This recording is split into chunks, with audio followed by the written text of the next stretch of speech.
Aj napriek regionálnemu mzdovému nadštandardu na trhu práce firma nachádza študentov s praxou ťažko a na najbližších 6 rokov plánuje Spinea zvýšiť počty zamestnancov zo 450 až na 700.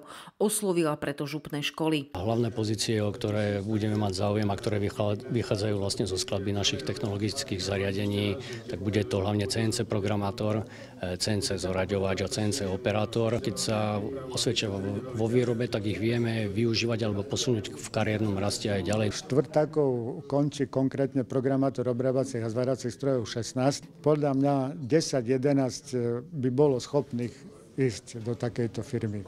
Tohtoroční maturanti majú záujem o prešovskú firmu, ktorá konkuruje japonským výrobcom prevodoviek.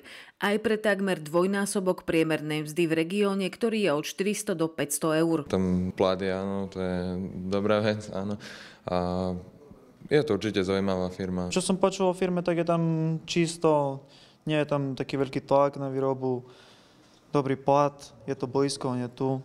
Firma zároveň školu ročne podporí 20 000 eur a pre kvalitnejšiu prax župa zmodernizuje školské pracovisko za 100 000 eur. Na škole tak vznikne centrum pre vzdelávanie a prípravu so strojmi, ktoré majú bežne firmy vo svojich výrobách.